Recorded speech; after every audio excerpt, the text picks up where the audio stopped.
How does the 2023 Acura Integra compare to the 2022 Honda Civic Si? History likes to repeat itself.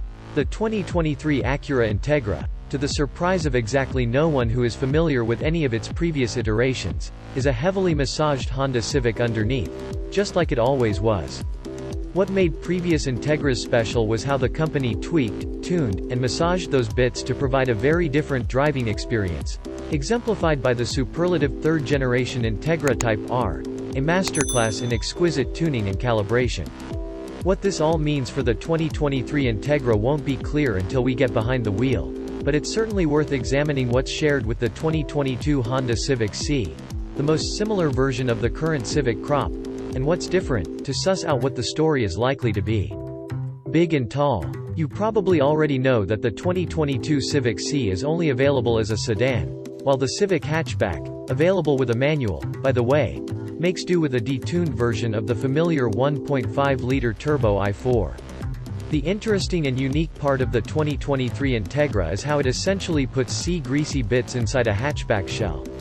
But it's a little more complicated than that, because the sheet metal is actually different, and the Integra is overall larger than its Civic cousins. Given the shared bones, it's no surprise that the wheelbase is the same across Civic and Integra, at 107.7 inches for both.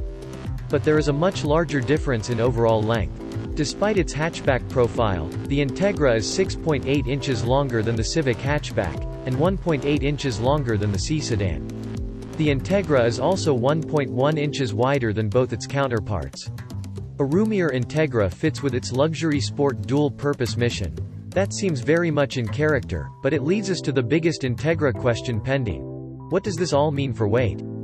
Predicting poundage. The short answer is, we don't know. Acura didn't provide a curb weight specification. Read into that what you will.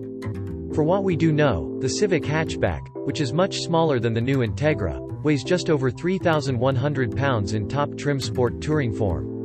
With almost 7 inches worth of additional body length over the hatchback sport touring, and no mention of dramatic weight-saving features, there's just one conclusion you can draw. The new Integra will weigh more than 3,100 pounds. How much more than that is the open question, given the X factor of the weight of additional content, and, in all likelihood, additional sound deadening material for a reduction in cabin noise. We figure it'll be at least 150 pounds worth of penalty for choosing the Integra. A slower Civic? That heading is a bit unfair, as the Integra isn't intended to be an C-beater. Instead, it's intended to be a much more compelling entry into the Acura lineup than the outgoing, milquetoast ILX. But the raw facts mean that the Integra is more likely to win on the subjective rather than the objective performance metrics.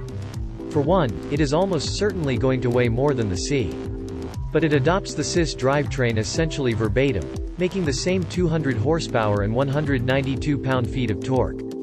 More weight with the same power probably means a slower car.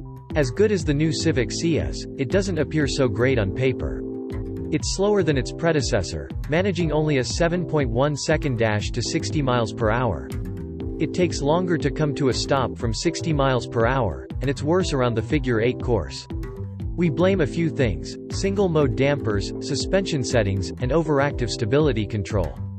The thing is, the Si isn't much worse than the previous model, and the subjective character has improved noticeably. The Si feels stable, confident, and fun, with a better power band and greater tractability.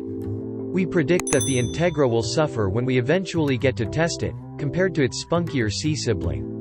More weight, the same engine output, and a probable lean towards more ride composure will hamper it.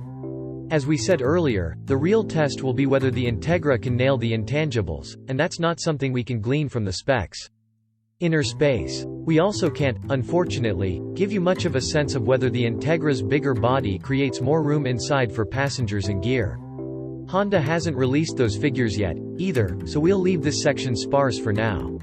The current Civic hatchback's spacious cargo area, though, is clearly an attraction for buyers.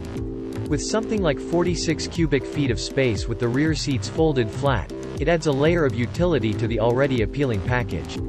We imagine that much of the Integra's greater length comes behind the rear axle, so we expect the Integra to surpass the hatchback in terms of raw carrying capacity.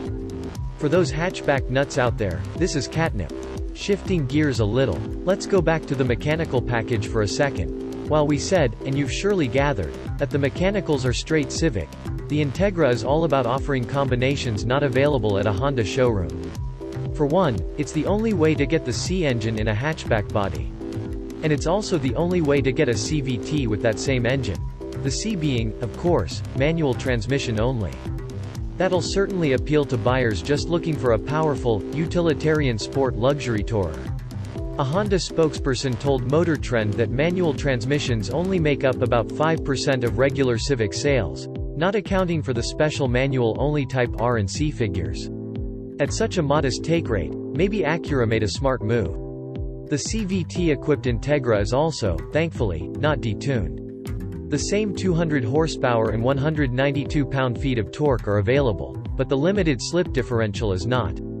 Just guess how many Integra CVT intenders are likely to bemoan the loss of this performance upgrade. Even so, the CVT will sprout paddle shifters to enhance its sporty character. To opt for the close-ratio 6-speed manual and LSD, buyers will need to upgrade to the A-Spec package. That will upgrade the wheels to 18 by 8-inch units, and opting for the technology package will also unlock the adaptive suspension option. Meanwhile, the Civic Si also sports 18-inch wheels and a standard limited slip differential, but in another point of differentiation from the Integra, it is not available with the adaptive dampers. The bottom line: if the Integra sounds a lot like a more refined Si with a little more weight to carry around, that's because that is almost certainly what it'll end up being. But as we've said, the Integra has always been more about the experience than the numbers. Given that the latest Civic Si excelled in that department despite minor empirical dings in our testing, is more ammunition in our belief that the Integra should be excellent to drive. And if you're worried about numbers, you can always dare to dream that Acura will pull out the stops on a new Type R model that could erase any concern about the objective numbers game.